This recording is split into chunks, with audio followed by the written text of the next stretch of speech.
Salut tout le monde, welcome pour cet épisode numéro 17 déjà. On aura les séquences habituelles, tous nos chroniqueurs sont là ce soir et on aura comme invité, on commencera par Marc qui est dans Wolvenest et Mongolito. Pas besoin de vous passer son CV avec ce qu'il a fait avant. Ça risque d'être un chouette moment. Et après, on aura Nico de Speed Dozer, un peu le Motorhead, enfin, non, pas un Motorhead, Speed Dozer et Speed Dozer, et c'est un putain de bon groupe à voir en fait. Alors, on va commencer par un souvenir d'il y a exactement un an, car il y a un an, je voyais mon dernier concert, dernier set DJ avec un concert, on a remixé un peu après à la Porte Noire, mais c'était un concert de Richie Ramone, et c'était au Magasin 4. Et j'ai trouvé une petite vidéo de ce concert. C'est pas super bien filmé, mais c'est un chouette souvenir. Et c'est le morceau Somebody Put Something in My Drink. Richie Ramone était le batteur des Ramones, mais il a aussi écrit les morceaux. Il n'est pas resté super longtemps dans les Ramones. C'est pas un des originaux des Ramones, mais sur les albums où il a participé, il a quand même écrit ce putain de morceau qui est Somebody Put Something in My Drinks.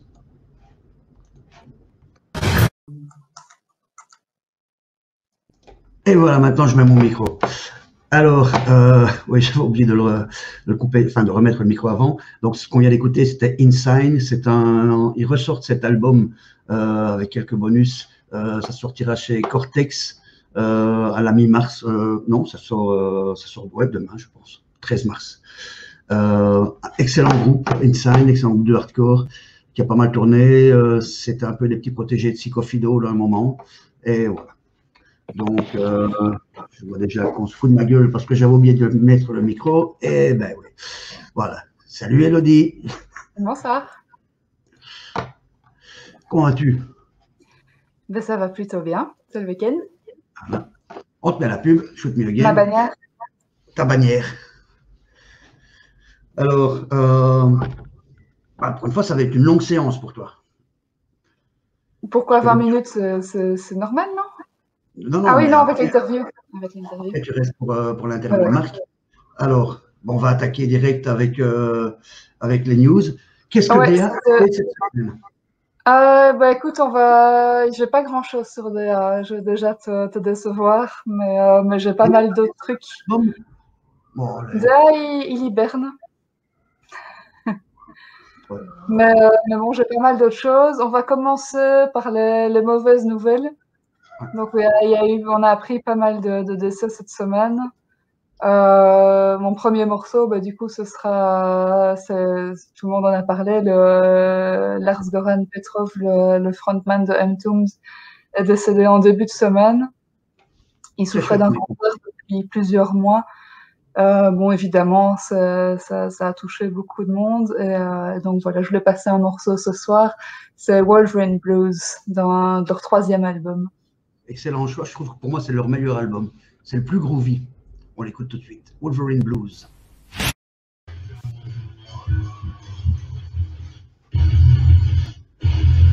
Quoi? Ça, c'est quand j'ai aussi un écran qui passe, qui joue en même temps. Ah, voilà.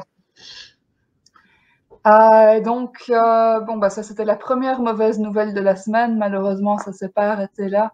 Le même jour, il y a un autre gars du même âge qui est décédé de la même chose, James Mago, qui était guitariste de Magma pendant longtemps. Entre 97 et depuis 2015. En 2015, il avait arrêté parce qu'il souffrait déjà d'une tumeur au cerveau. Et donc, il est finalement décédé d'un cancer aussi ce lundi. Et puis alors, à Bruxelles, on a appris le décès hier de Roger Trigo.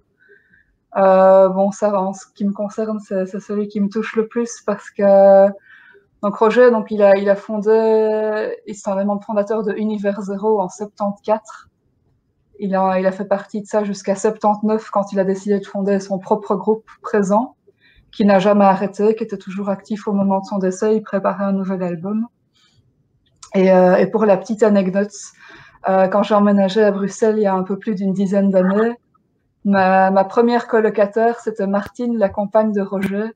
Et donc, c'est grâce à eux deux que j'ai découvert des groupes comme Magma, Gentle Giant, Hardzoid, etc. Et que j'ai vraiment commencé à aimer ce genre de musique. Je connaissais pas ça. Écoute, c'est des gens qui ont été, c'est des groupes qui sont extrêmement respectés dans ce qu'ils font, mais c'est une scène qui est aussi, voilà, ça passe pas à la radio. Les rares fois où c'est passé sur Classique 21, les gens se sont fait engueuler par Marc Isaïe parce que voilà, c'est pas très radio-friendly, c'est pas des morceaux de 5 minutes, voilà, c'est très lent, c'est des morceaux très longs qui font souvent une demi-heure.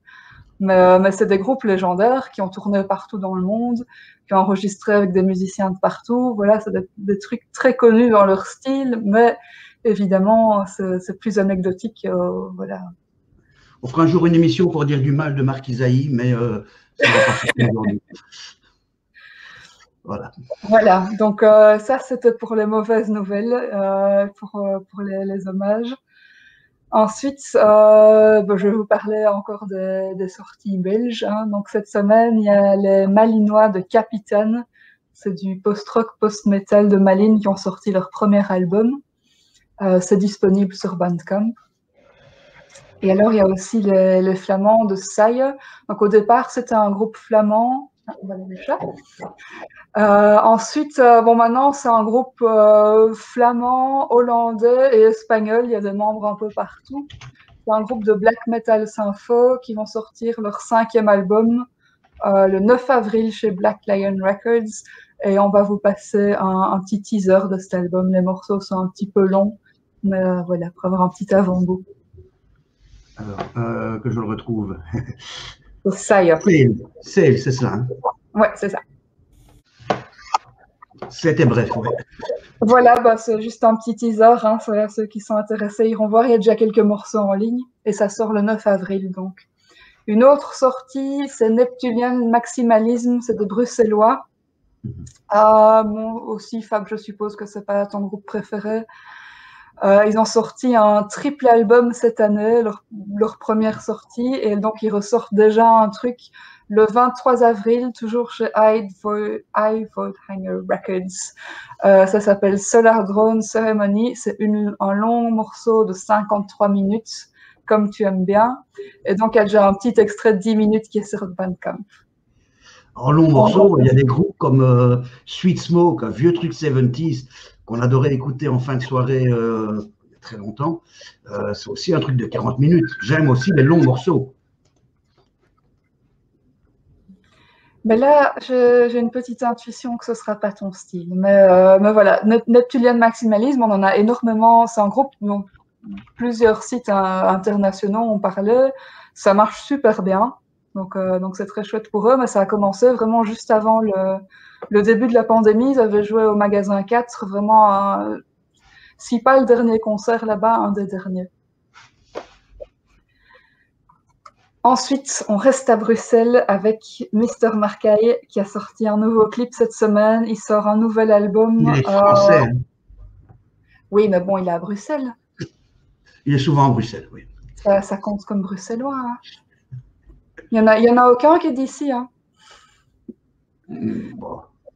Je pense que Marc, qu'on verra après, c'est un echt bruxellois. Hein.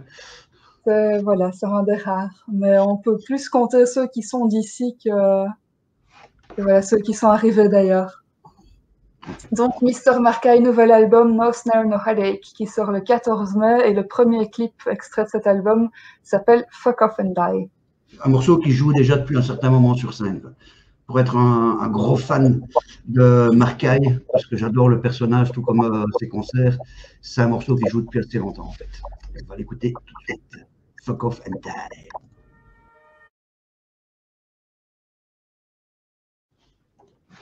J'adore ce mec. Le message est clair. Et il est vraiment très très chouette en plus. Donc, nouvel album le 14 mai. Voilà. Alors, ensuite...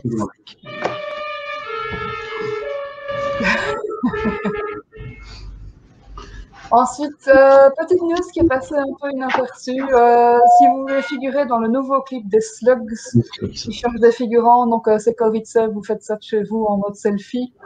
Ils font une reprise de Bob Dylan, et donc toutes les infos sont sur soit leur site Arch, soit sur Shoot Me Again.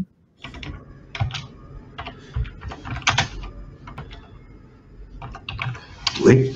Et ensuite, donc ce week-end, il y a quelques lives en streaming dont je vais toucher un mot. Demain, il y a un concert à Gand qui sera diffusé en direct, donc c'est en public évidemment, avec Ansat, Basement Critters et A Thousand Sufferings. Donc c'est 2 groupes de black metal et un groupe de metalcore. C'est à partir de 18h15 et c'est gratuit à regarder. Le lien dans l'agenda de Shoot Me Again est sur Facebook. Il y a aussi demain pour le stand for la culture, je sais pas quoi. J'ai vu que Arthur Gilabri. Ouais, Stand for Culture. Et, mais là en real life, quoi. Hein. Je sais pas comment ils vont arranger ça, surtout s'il pleut et que c'est un temps de merde. Mais voilà. Ouais, il y a plusieurs événements pour ça en effet. Et alors, ce dimanche à 16h, il y a Eagles Road, le groupe de reprise de Liège de morceaux de hard rock des années 80, qui font un concert en direct d'un centre culturel. Donc ça, c'est ce dimanche à 16h. Et c'est aussi gratuit à regarder. Et puis voilà. Donc ça clôture en fait déjà ma petite rubrique news. Et en fait, pour terminer, je voulais passer un morceau qui est sorti cette semaine. C'est le nouveau clip qui est extrait du dernier EP de Babyfire, un trio féminin de Bruxelles. Le EP est sorti il y a tout juste un an, Searching for Grace. Et alors, ce morceau s'appelle Perhaps the Hardest Lesson. Et donc, le groupe sortira son 5e album au printemps prochain. Il y a une release party qui est prévue au Brass avec une exposition, etc. Donc, on espère vraiment que ça pourra se faire d'ici là. C'est un groupe de Dominique, c'est ça, hein? C'est ça, c'est un des groupes de Dominique Van Capellen. Et donc, ce clip qu'on va se regarder, il a été tourné à Tanger en janvier 2020. Donc, pas de panique, ça date bien d'avant le confinement. Quand j'ai vu la vidéo tantôt, quand j'ai tout téléchargé, j'ai un peu haï Dominique parce que voir ces images avec la plage, le soleil et compagnie, et que tu regardais par la fenêtre, ici tu avais le vent et le truc gris. Là, honnêtement, je me suis dit, eh merde. On va écouter le morceau, je vais mettre le lien et puis on accueillera Marc après. Et voilà. Babyfire. Alors, j'ai un peu de news sur le fameux Still Standing for les bars, les restos, petits cafés, tout ça. Ça se passera en extérieur. Ça sera vraiment des mini-sets pour bien montrer que les gens sont toujours là et que ça bouge encore. Voilà. Donc, ça va être, à mon avis, un peu le bordel. Ils s'attendent même à se faire peut-être arrêter. Et sinon, j'ai lu une petite news aujourd'hui qui est passée un peu inaperçue, mais il y aura 6 événements tests qui vont se faire dans les prochaines semaines en Fédération Wallonie-Bruxelles. Donc, ils vont faire ce qui a été fait à Barcelone, aux Pays-Bas, etc. Ce sera des concerts, films dans les cinémas, théâtres, etc. pour voir un peu voilà, quel est vraiment le risque. Donc, voilà, ça bouge enfin un tout petit peu chez nous. Justement, à propos de ça, pour les aides à la culture, il ne faut pas oublier, là c'est un petit coup de gueule, que 70% de la somme pour la culture a été pour les endroits qui sont subventionnés par la Fédération Bruxelles, ce qui en fait représente seulement 30% des endroits. Donc 70% va à 30% des gens qui sont subventionnés. Autrement dit, ça pue encore bien le gros côté politique. Enfin, voilà, tournons là ce petit truc et on va accueillir Marc Dibac. Voilà. Salut Marc, welcome. Ça va? Bonsoir. Ça va bien? Très très bien. C'est quelqu'un que je suis content d'avoir dans l'émission. Je crois qu'on se connaît depuis près de 25 ans, je crois. Ouais, au moins, ouais. Ça commence très longtemps. Ça fait très longtemps, ouais. Okay. Et non, il ne va pas venir parler ni de Mucky Pup ni de Dog Eat Dog. On va parler des trucs d'actualité, c'est-à-dire Mongolito et Wolvenest, qui est en train de devenir un truc énorme, on dirait. Parce que on va passer des critiques sur l'album, il n'y a que du positif. Tout le monde qui trouve que c'est un des meilleurs albums de l'année. Waouh! Ouais. Ça fait super plaisir, hein. Ça fait plaisir, vraiment. Mais j'ai vu des belles reviews et tout ça, c'est vraiment super agréable, quoi. Super agréable. Et Maintenant, comme je disais, on en parlait tantôt, il y a quand même un truc que je vais quand même montrer. Ah, je le sors du plastique parce qu'autrement, ah non, tant pis. C'est Mental Disturbance. Ouais, voilà. Ça, c'était le premier. Enfin, je crois que c'était ton premier groupe, ça. ouais, c'était mon premier groupe. Enfin, j'avais un autre groupe encore avant, avec un ami dans mon quartier, qui s'appelait NBC, Nucléaire Bactériologique Chimique. Voilà. Mais là, j'avais 13-14 ans, là. Et puis, Mental Disturbance, après, c'est là que j'ai rencontré Kirby aussi, et d'autres amis qui sont restés toujours. Et on avait, ouais, 15-16 ans, je crois qu'on a fait Mental Disturbance. Il y avait. 45 tours. Ouais. À la batterie, c'était. C'était Rudy, un gars qui s'appelait Rudy. Lui, on n'est plus resté trop en contact avec lui. Mais sinon, il y avait au chant, il y avait Beastie, il y avait Macaron aussi qui avait joué, qui avait chanté. Hein.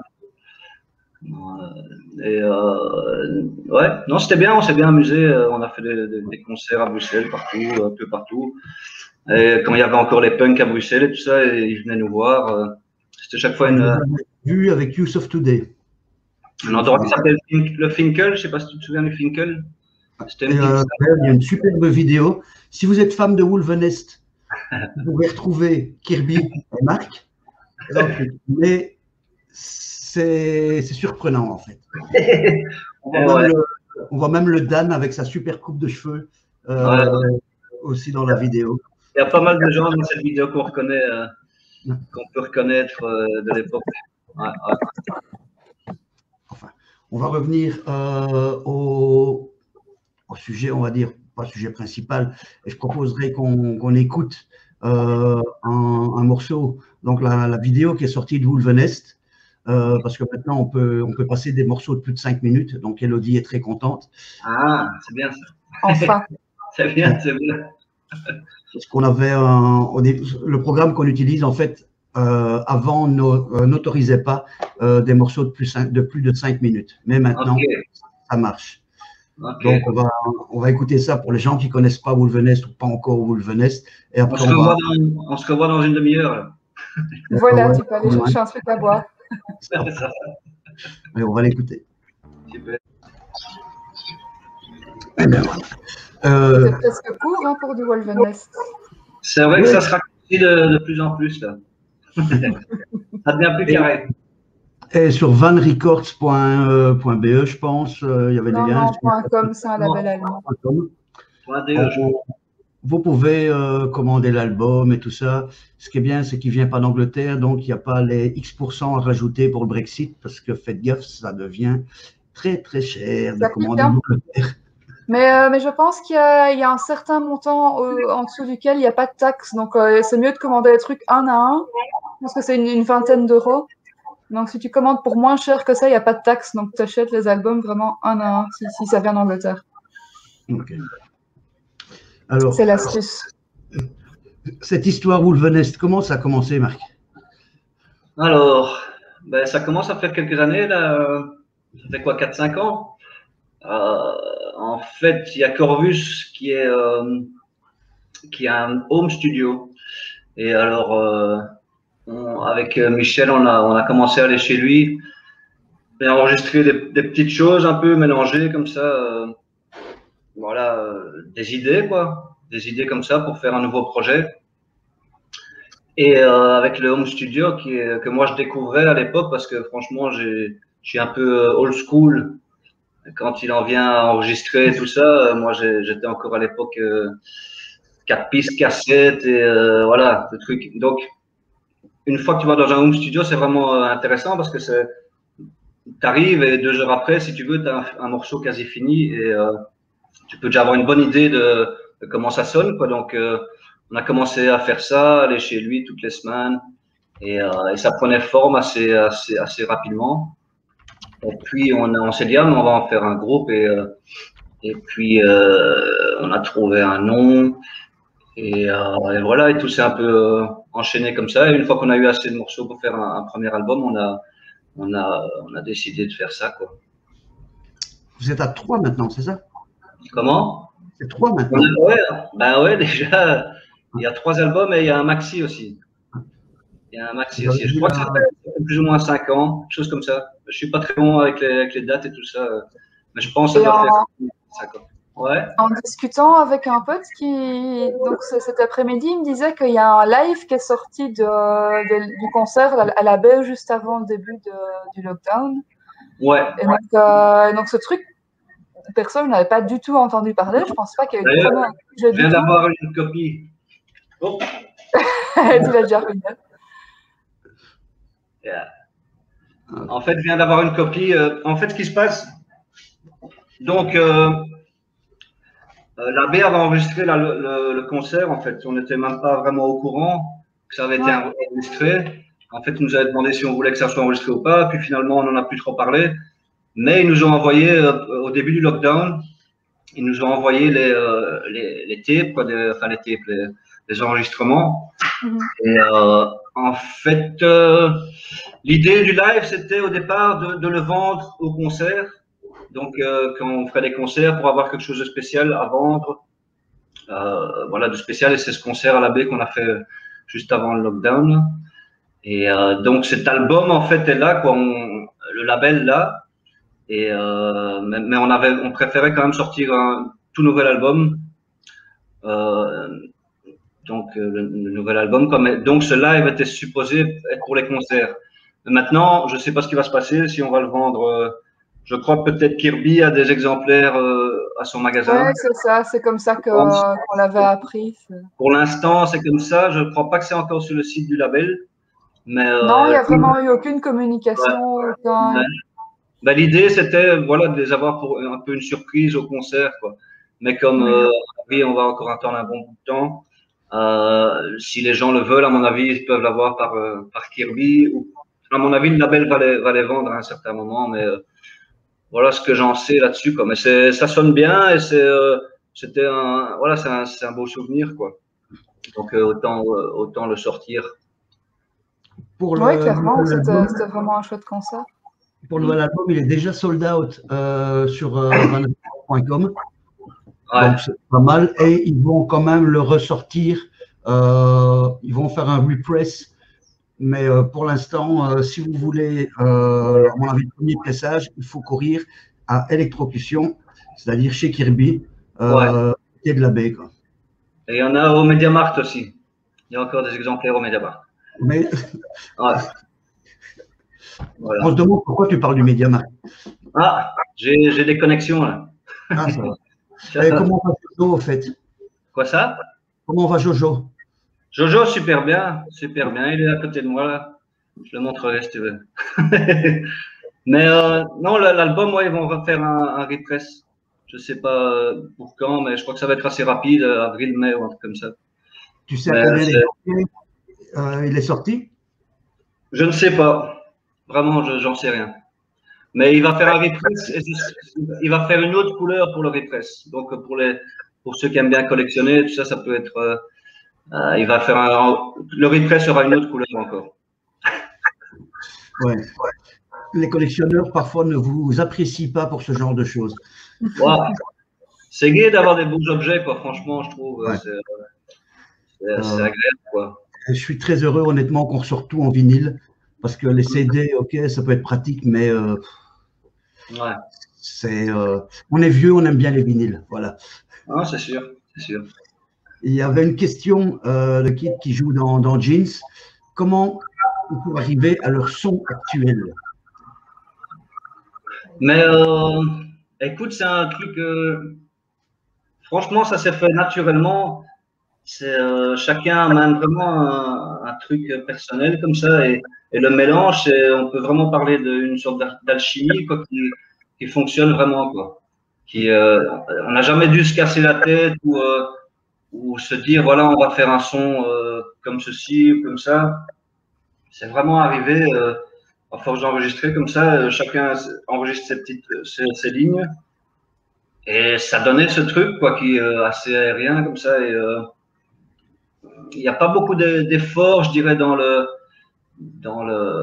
composition, ça vient super naturellement, en fait. C'est assez, ouais, une alchimie qui s'est refaite avec tous des gens, tu vois, avec qui je m'entends bien, et qu'on fait ça à notre aise, sans se prendre la tête, et voilà, sans plan vraiment. Et le son est arrivé comme ça, quoi. Mais après plusieurs morceaux, c'est vrai que tu sens qu'il y a une certaine façon de faire les morceaux, quoi.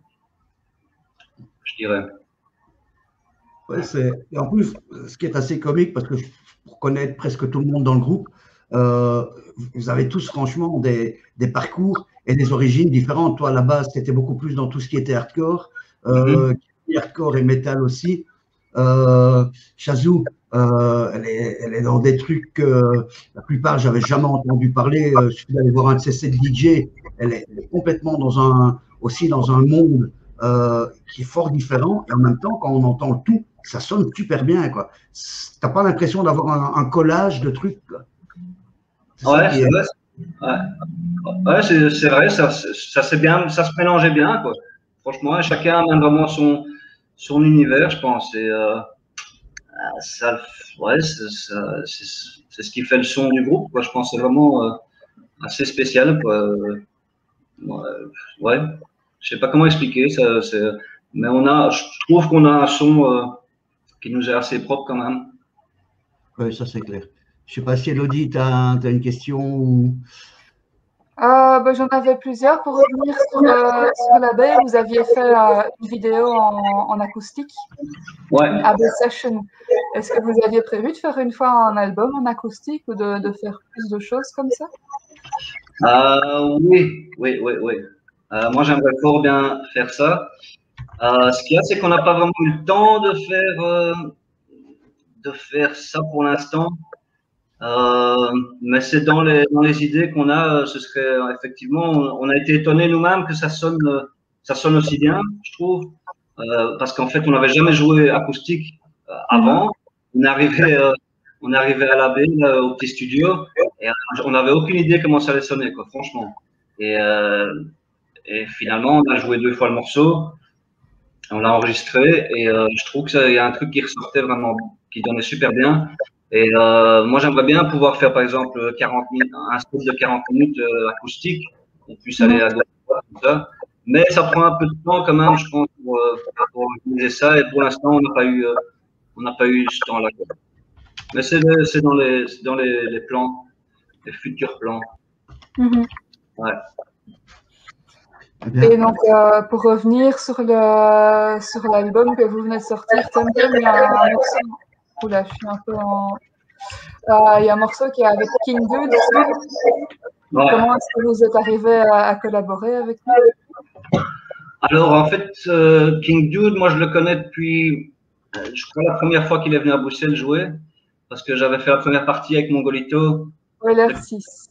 LR6, exactement. Manu qui dit qu'elle était là, juste derrière. Quand je l'ai revu après, il se souvient toujours de ce concert, quoi, parce que je pense que c'était la première fois qu'il venait tourner en Europe. Et donc, on est resté en contact. Je l'ai encore revu plusieurs fois. J'ai encore joué au Central avec lui. J'ai encore. Enfin, voilà, j'ai joué d'ailleurs un de mes derniers concerts avant le lockdown c'était où? À Arlon. Et il devait faire sa tournée, là. Et en fait, il y avait ce morceau et on aime bien essayer de trouver des gens un petit peu différents, quoi, pour voilà, avoir des choses différentes sur l'album. Et on s'est dit, King Dude, je pense que ça sonnerait bien. Et moi, j'ai simplement envoyé un message, j'ai demandé, et il est super fan du groupe. On s'était vu encore en Islande, on avait joué en Islande. Il jouait aussi, et on avait un peu passé de temps là-bas. Et il est super fan, quoi. Donc, il a dit, ouais, d'office, direct. Et voilà, on a envoyé le morceau. Il a renvoyé le morceau avec la voix dessus. C'était parfait, quoi. Franchement, c'était nickel. Et voilà, c'est aussi simple que ça. On le connaissait déjà bien avant, quoi. Ouais, il y a, pour ceux qui ne connaissent pas bien King Dude, il y a vraiment deux côtés. Il y a le côté, comme il avait joué au Central ou à l'R6, où il est en solo. Et il avait joué aussi au Hyperfest, mais là, avec carrément un groupe. Ouais, Donc, il y a ouais. vraiment deux côtés différents. Ouais, ça King Dude, dépend des configurations. Des fois, il joue. Quand j'ai joué avec lui la dernière fois, c'était juste lui avec un gars sur scène. Ça avait un côté plus indus que je trouve super bien. Et quand je les avais vus en Islande, il avait tout le groupe, en effet. Donc, il a plusieurs configurations de groupe, c'est ça qui est intéressant. Et, euh, et voilà, moi, je suis assez fan de ce qu'il fait en général. c'est un gars qui arrive à toucher pas mal de monde parce que pour la musique qu'il fait, réussir à vraiment foutre le feu dans un chapiteau au Hyperfest, c'est le public de base, quoi. Et je me Ah, rappelle du mec de Negative Approach, qui est quand même une putain de légende du hardcore, qui était sur le côté complètement. Mais bon, ils ont un peu ce côté très très dark. ouais. Du côté dark, tantôt je passais, bon, j'écoutais un peu le live, je ne sais plus quel festival qu'on trouve sur YouTube, qui est bien filmé, Tyrant Festival. Ah, On m'a dit, il y a un côté très messe noire. Bon, il y a le ouais. côté chez Kirby, bien que maintenant, ce qui est bien, c'est qu'il ne peut plus mettre d'encens, il paraît avec la muerte, donc il pourra mettre tout son encens avec Wolvenest. Ah, et là, on aura le double alors, c'est bien. Ben on parlait de l'acoustique. On va passer à un deuxième morceau de Wolvenest, c'est le Ritual Lovers de la Bay Session. Ah, cool. Les voir. Et allez checker aussi la vidéo du festival de Tyrone. On tapera les liens plus tard. Bon, on ne s'est pas tout passé parce que c'est des Ah, morceaux qui sont. Bon, c'est pas du Negative Approach avec des morceaux d'une minute 30. Mais vous pourrez voir vraiment la différence d'ambiance entre le live du Tyrone qui a un côté hyper visuel et tout ça, comme il y avait eu ce concert à Oberschauberg, et ce côté AB Session en acoustique qui a vraiment tout un autre style et qui donne aussi bien, quoi. Et c'est le même groupe, quoi. Écoutez maintenant. Qui a dans cette vidéo, bon, Déa qui sort un album par semaine. Toi qui a eu Mental, Dog Eat Dog, Keep Up, Mongolito, Kirby, Deviate, et tout, Land of Time, Archangel, c'est fou quand même. C'est vraiment le super groupe, c'est un peu un super groupe belge, quoi. Et fort différent de vos projets, de vos autres projets. ouais, ouais, tout à fait. Bah, écoute, on, on fait de la musique, quoi, donc on aime bien s'occuper avec différentes choses. Et je pensais pas franchement refaire encore un groupe, tu vois. Ouais, je pensais pas vraiment refaire un groupe à un moment donné, et puis ça s'est un peu emballé. Et, bah, tant mieux, hein, c'est vraiment. Mais c'est vrai que je pensais pas que j'allais encore avoir un autre groupe après Mongolito. Mais je pense que c'est voilà, c'est là et on aime bien être occupé à faire des choses et en effet, il y a cette alchimie qui s'est fait quoi. Donc c'était tellement naturel et agréable quoi, et que et tous les gens, on se respecte tous l'un l'autre vraiment et on sait s'écouter, chacun a des avis un peu différents et des influences différentes comme tu disais, mais ça fonctionne quoi, ça fonctionne très bien quoi. Et l'autre, il y avait des questions sur. Ouais, je voulais parler un peu du Roadburn. Donc, vous avez joué la dernière édition. Si je me trompe pas, vous aviez joué l'album qui était sorti à l'époque en intégralité. Ouais. Et maintenant, donc, vous allez participer au Roadburn Redux. Donc, pour ceux qui n'ont pas suivi, donc, évidemment, le Roadburn ne peut pas avoir lieu cette année. Donc, il aura lieu entièrement en ligne. Il y a déjà pas mal de groupes qui sont confirmés, donc ça a lieu le mois prochain. Et donc, vous allez jouer un set en tant que Wolvenest. Vous jouerez Temple en entier. Et puis, un set en tant que The Nest. Et donc, je me demandais un peu comment ça se passait, où est-ce que c'est filmé, comment est-ce que c'est enregistré, et puis The Nest, qu'est-ce que c'est, qui prendra part. Tu disais quoi, où ça va être filmé, c'est ça? Ouais, est-ce que vous allez là-bas, ou est-ce que c'est un truc filmé Ouais. ici? En fait, ça se fait au 013, là, dans la salle donc où il y a le Roadburn d'habitude. Ça se fait sur place. Ça se fait sur place. Il y a des groupes, je pense, qui enregistrent, qui préenregistrent des lives, quoi, mais qui sont pas vraiment. Nous, ce sera vraiment live stream en direct. Et t'as pas mal de groupes aussi, voilà, qui vont faire, qui auront envoyé leur live comme ça. Et donc, on va faire tout l'album Temple, du début à la fin, comme on avait fait Void. Et en ce qui concerne The Nest, c'est plus, en fait, c'est l'organisateur du Roadburn qui avait demandé à Kirby de s'occuper de faire ce qu'ils appellent une commission, enfin, une sorte de commission qu'ils font toujours au Roadburn, c'est-à-dire que quelqu'un s'occupe de, voilà, ou bien d'inviter des groupes, ou bien d'organiser quelque chose de spécial. Donc, c'est Kirby qui est plus investi là-dedans. Et donc, ce sera des morceaux tout à fait inédits, tout à fait autre chose. Ce sera, et il y aura des invités. En effet, il y a des invités de groupe qui seront là, sur place, quoi. Et ça, ce sera donc, je pense qu'on joue, nous, le samedi, l'album, et le dimanche, c'est The Nest, qui sera un set assez, vraiment spécial, quoi, et juste, qui se fera juste une fois, quoi. Et donc, ce sera juste Kirby et les invités ou c'est le groupe? Non, on est dans le concert aussi. Mais des fois, par exemple, moi, je vais jouer sur 2 morceaux. Il y a d'autres gens qui vont jouer après, qui vont se remettre comme ça. Ça va changer un petit peu et c'est ça qui est assez intéressant, quoi. Ce sera avec des invités et, pour voir un peu autre chose et ouvrir le groupe, quoi. Et donc, c'est des morceaux qui seront improvisés ou qui existent déjà, qui ont été répétés? Comment ça se passe? Ça se répète pour l'instant. Okay. Et ça se répète pour l'instant, mais on doit répéter l'album aussi. Et ça s'organise pour l'instant, en fait. Mais c'est beaucoup d'organisations avec des gens qui habitent pas en Belgique, on doit envoyer à gauche, à droite les morceaux, des choses comme ça. Mais il y a une base vraiment qui sont des morceaux, quoi. Ouais. Tout à fait.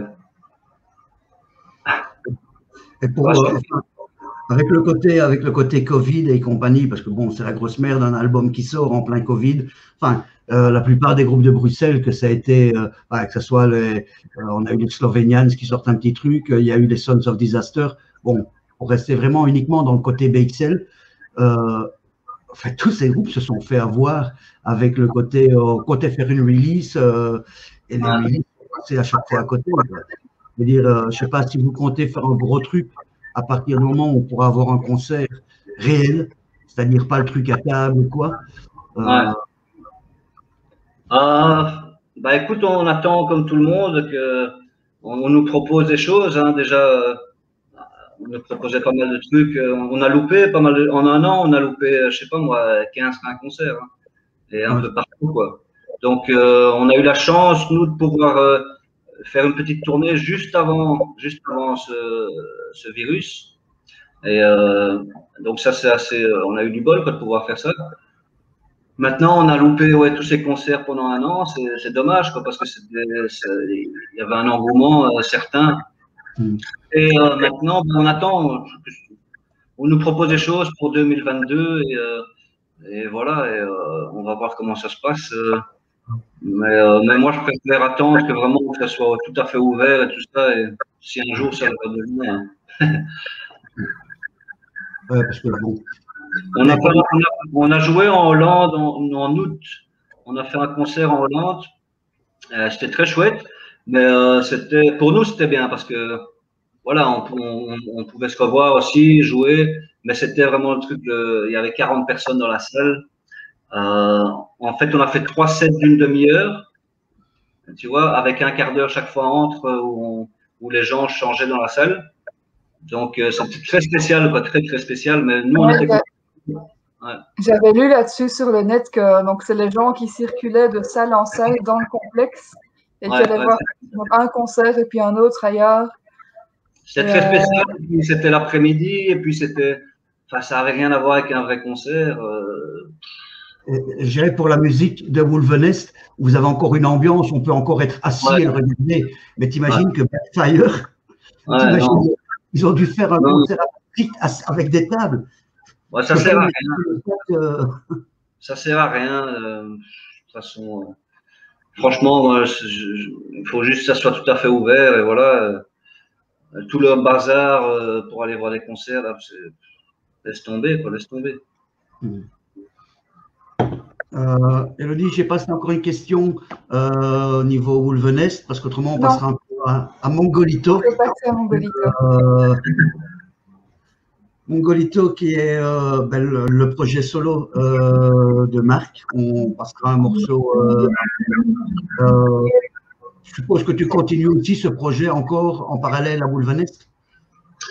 Oui, tout à fait. J'ai enregistré pas mal de choses là, pendant tout ce temps. Là, ouais, donc j'espère sortir quelque chose cette année encore. Ou alors je mets des trucs de temps en temps sur Bandcamp. Mais non, je continue ça. Mais ouais, peut-être avant la fin de l'année, j'aimerais bien sortir quelque chose, peut-être un vinyle. Voilà. Mais je continue toujours ça à enregistrer chez moi et tout ça. Et, ouais, j'ai toujours continué ça, quoi. Mais je dois avoir, ce qui se passe avec Mongolito, c'est que les derniers temps, je faisais ça avec DA. Enfin, tu vois, DA est fort occupé, et donc j'ai plus le temps d'aller chez lui pour enregistrer ça. Parce que sinon, ça irait beaucoup plus vite.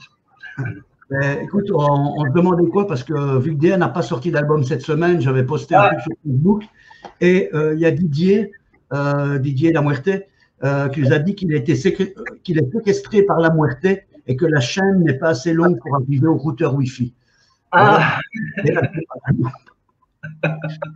Il est difficile à attraper, hein, il faut le garder dès qu'on l'a. Mongolito, j'ai le souvenir que c'est quand même le groupe qui a joué pour le concert de la fin du monde. J'avais organisé à la Porte Noire. La Porte Noire. Je crois que c'est le concert où il y a eu le plus de monde qu'il n'y a jamais eu à la Porte Noire. Ah ouais? Ouais, ouais. Hein? Écoute, je me souviens que tu m'avais invité et que tu me disais, ouais, c'est un endroit, ça s'appelle la Porte Noire. Et j'ai dit, ouais, d'office, je viens jouer.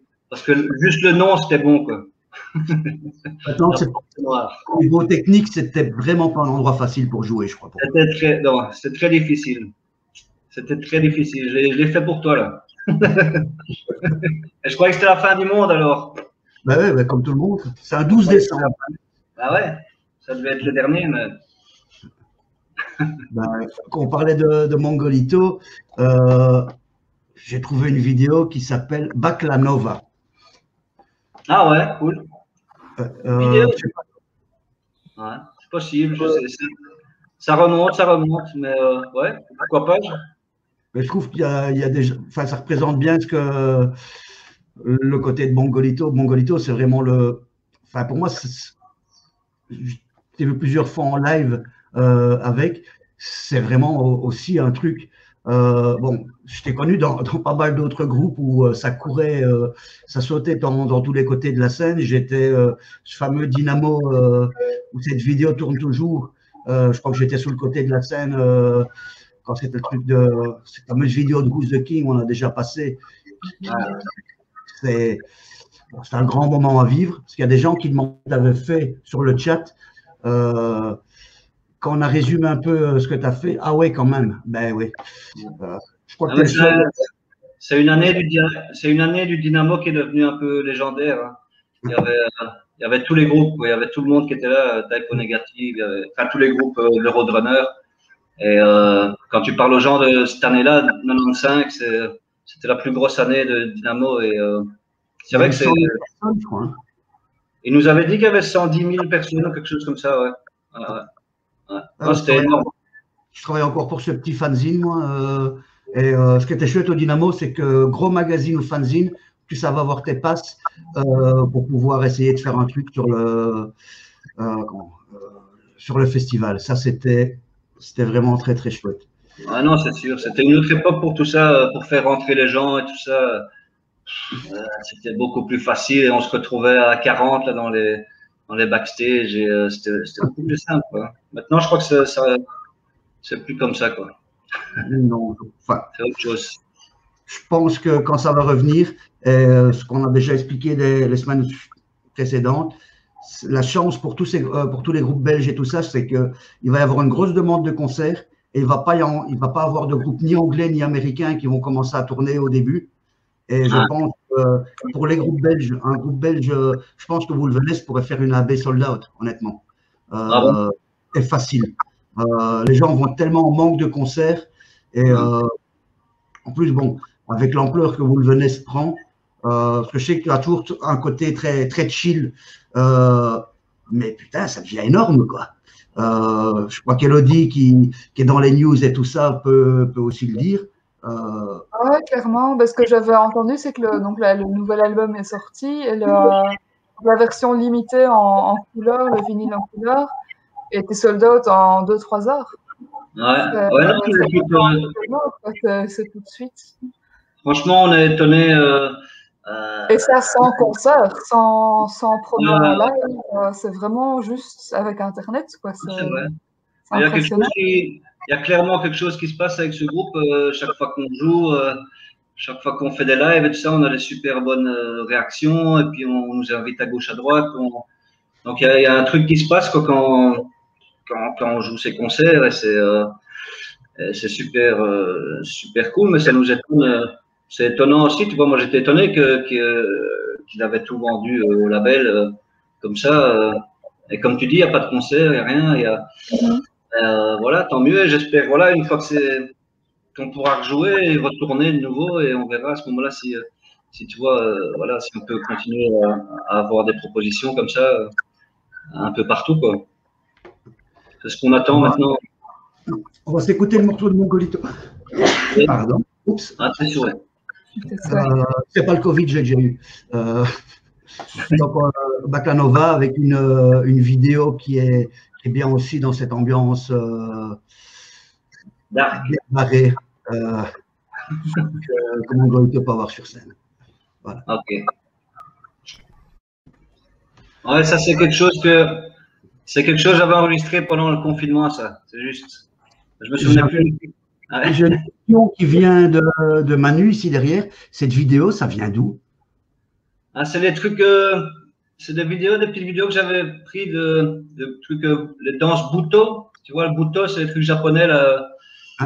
Et j'avais quelques images comme ça que j'avais une fois enregistrées. Et voilà, j'ai monté un peu les images comme ça à la sauvage, quoi. Mais voilà, parce que je voulais faire enregistrer des petites choses comme ça. Tu vois, pendant que j'étais à la maison, pendant ce bon confinement. Manu qui va passer chez Electrocution demain ou au Mediamarkt, justement pour aller nous chercher cet album de Wolvenest parce qu'on l'a raté sur le net. Okay. Tu as aussi des Mongolitos chez Mediamarkt? Non, j'ai plus rien Mongolito. Par contre, chez Kirby, je suppose qu'il en a, quoi. Je suis pas sûr s'il a encore quelque chose, il faut une fois demander, mais moi j'ai quasi plus rien non plus, et ce que j'ai, je le garde pour au cas où je fais encore des concerts, mais j'ai quasi plus rien. Peut-être Mich, il faut une fois demander à Michel. On va accueillir notre deuxième chroniqueur, que tu connais aussi, je crois, depuis un moment, notre ami Tan, et parce que ça sera bientôt sa petite séquence hardcore. Ah, ça va, Pierre? Ça va et toi? La forme? La casquette, salut, frère. La casquette d'IA et la classe. Ah, t'as vu quoi? Ah ouais, je vois ça. Fantastique. Fantastique. Je les ai vus la première fois, c'est quoi, 2019? Ils avaient plus tourné en Europe depuis 20-25 ans, là, tu vois. Parce que voilà, Casey Rogers ne pouvait plus quitter la Californie à cause de son mode de vie, on va dire. Ok. Et voilà, et quand j'ai dit à Max qu'ils allaient passer, on n'y croyait pas, quoi. Même lui, il était là, jusqu'au moment où il commence le premier accord, parce que lui, il a eu toute une histoire où il est parti là-bas pour les voir, ils ont annulé et tout. Donc, il était hyper poissard avec Dia. Et puis, quand il m'a dit, jusqu'au moment où il commence à jouer, j'y croirais seulement, tu vois. Donc voilà, mais c'était cool. Ça a été un putain de concert. Ça, c'est phénoménal. bon, moi, je les avais vus à l'époque avec Gangrene. Gangrene. Gangrene et DI en même temps, c'était Moi, j'avais vu, il me semble, c'était Leeway DI. Leeway DI à Lost, Leeway DI à Louvain, je crois. Louvain. Si je me rappelle bien, à Louvain. Ils avaient tourné ensemble, ce qui était assez bizarre, mais ouais, je sais plus quelle année c'était ça. Ouais. Top, les beaux souvenirs. Il y a Kit qui demande est-ce qu'il y a une adresse pour commander. Je ne sais pas s'il veut parler des Mongolitos ou s'il veut parler de Wolvenest. Peut-être sur la page Facebook ou pas demander. C'est Corbus qui s'occupe de la page. Et il faudrait peut-être voir là. Ou sinon, le Mongolito, mais je connais, c'est Yann. C'est Yann. Non, c'est pas Yann? Si, c'est Yann. Mais ou sinon, sur mon adresse Mongolito, si je veux des CD Mongolito, j'en ai peut-être, je peux encore en retrouver un ou deux chez moi, quoi. Okay. Ben, Marc, en tout cas, un super merci d'être passé. En fait, avec des morceaux qui sont pas, c'est pas comme les morceaux de tête qui font 1 minute 30. Tu vas voir ce qu'il faut passer après. C'est un peu plus. Il faudrait presque 2 à 3 heures, presque une émission entière, si on voudrait vraiment parler un peu tout ce que tu as fait. Mais bon, on pourra refaire une deuxième émission parce que bon, la plupart des gens qui regardent BXL TV, c'est un peu parti sur un truc pour faire un genre de bistrot du vendredi soir pour se retrouver. Parce que c'est chiant de ne pas se voir, quoi. Je vais dire, Manu va chez Mu demain. Elle regrette ses soirées chez Mu, enfin chez Musa, où elle t'a croisé aussi souvent. Non, mais c'est très bien ce que tu fais, c'est positif. Tu vois, tu gardes un peu les gens en contact, là, c'est franchement bien. Ben, c'est ce qu'on essaie de faire. Ben, merci pour l'invite et j'espère qu'on se reverra bientôt autour d'un petit verre ou deux. Hein. Ouais, avec non, c'est pas une chimée, c'est une Westmal, en fait. Santé, les gars, santé. Merci beaucoup. Hein. Merci. Merci d'être venu. Passe le bonjour à Mich et à François de ma part. Ça va, je leur dirai. Super. Yo. Ciao. Salut. À bientôt. Ciao.